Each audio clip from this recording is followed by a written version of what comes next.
Assalamualaikum. My name is Siti Noriana binti Abu Bakar. My metric number is THM191038, and we will talk about halal packaging. This mentioned standard describes the general guideline in the manufacturing and handling of halal packaging. It serves as a basic requirements for halal packaging for halal products in Malaysia.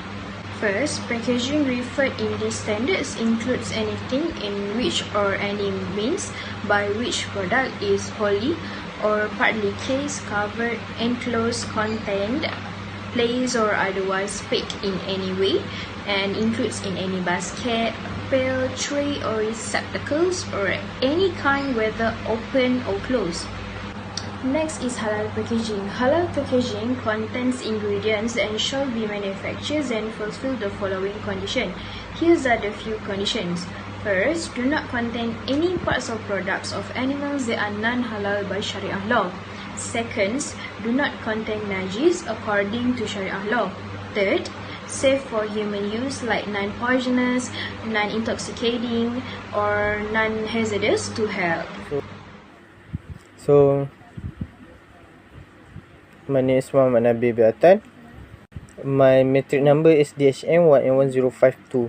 So in this video, I will explain about NASH and also for the requirement for the halal packaging. So NASH according to Sharia law, dogs and pigs and their descendant.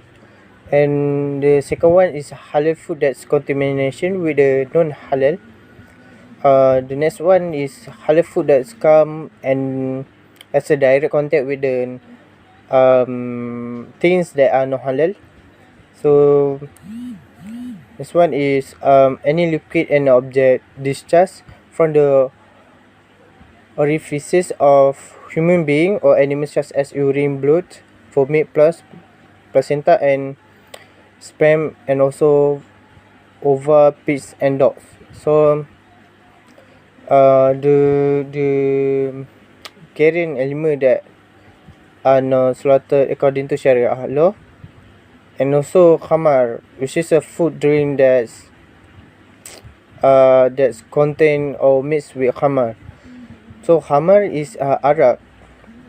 And so the next is I will explain about the type of NASH. So NASH can be divided into two main category, which is the number one is najis hakiki and the second one is najis hukmi. So najis hakiki is any dirty object, whether it's liquid or solid form, and for the najis hukmi is any form of dirty on the body, whether it is laser state of dirtiness which can be gathered right by performing ablution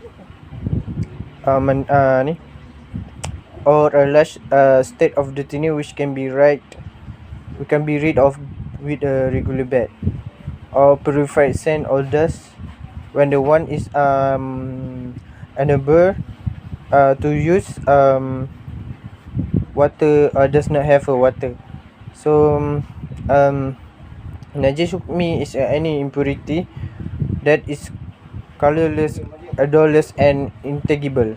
So najis hakiki can be broken down into three categories. So from this part, I will explain about the najis hakiki, and it has three category, which is mughalazah. So mughalazah ni najis yang ringan, major. So the najis mughalazah is the saliva, feces, urine and other dropping of dog and pig. So for the najis muhaffafah, so najis yang sederhana, so minor. So for this najis like urine of the for this najis is the urine of the little boy under 2 years who are still on a milk diet. So The last one is mutawasitoh. So this is najis is berat or moderate. So other impurity that don't fall into the categories A and B. Example of najis mutawasitoh include blood, pus and faces. So I will explain the last one about the requirement of halal packaging. For the requirement of management responsibility, the top management shall appointed Muslim Halal Executive Officer in order to make sure that the process of halal packaging are in control and went smoothly. And then the management shall make sure that the Halal Executive Officer are trained on the halal principle and its application. And then the management also need to make sure that they have sufficient resources such as manpower, financial facility and infrastructure are provided in order to implement halal assurance system. For the requirements of personnel and responsibility, halal assurance system and training, basically the explanation is the repetition from the previous chapter that we have learned. So basically in any process they need to appoint a personnel and make it a responsibility to make sure that all the workers have been trained to improve their knowledge and also skills of handling the halal packaging. For requirements of documentation, basically documentation is very important in whichever risk or any contamination that happen. So if there are any documentation that are being documented during the process, it will be a lot easier for the evaluator to come and check the documentation that are being provided to see what happened and what's wrong during the process. So for the requirements of devices, utensils, machines and processing aids, you need to make sure that all the utensils, devices, machines and processing aids that are being used for processing halal packaging need to be clean and shall not be made of or contain any material that are declared as najis, since they need to use for the processing of halal packaging. For the manufacturing of halal packaging, so the requirements are firstly, all materials are clearly defined with evidence of complying with Sharia requirements. So basically, all the materials that are being used in the manufacturing or process of the halal packaging need to be comply with Sharia requirements. And then all necessary facilities and resources for halal compliance are provided, including availability of appropriately qualified and trained personnel, and then adequate premises, space and services, and then dedicated facilities, suitable materials, containers and labels, and then approved procedures and instructions, and dedicated storage and transport.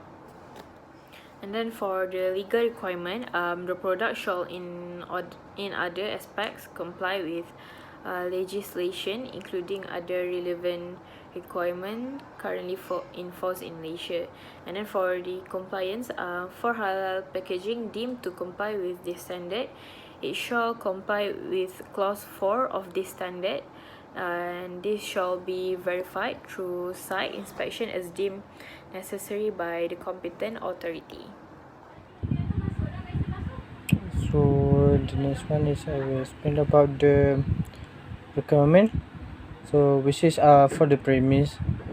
The number one is the premise shall be design and conduct and also renovate, so to enable the process flow to control the risk of the product contamination and suitable for the standard use. So function is to what you call to avoid from cross contamination.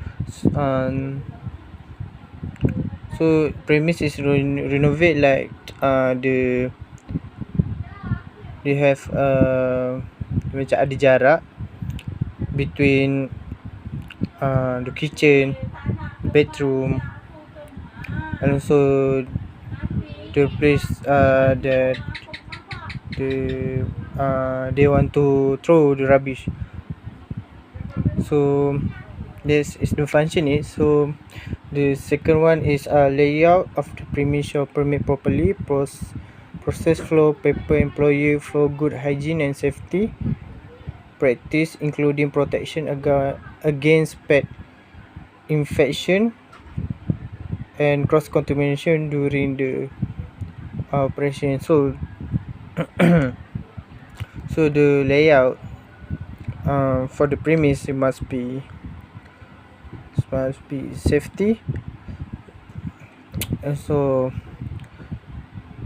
have a proper employee flow and good hygiene. So it's like the layout which is their what we call, they had a place that for the workers, yeah, a place that the workers can do when they have a free time. So dia macam tak bercampur lah sekali dengan macam tempat masakan, tempat melepak, macam tempat pekerja dia lepas rehat. So dia tak kacau lah, sebab untuk elakkan daripada cross contamination. So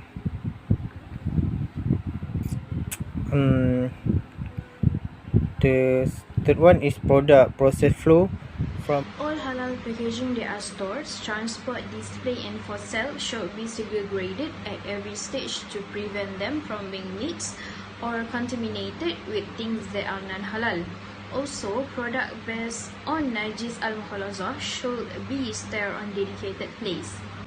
The packaging other than primary packaging should be clearly defined with evidence of complying with Sharia requirements law.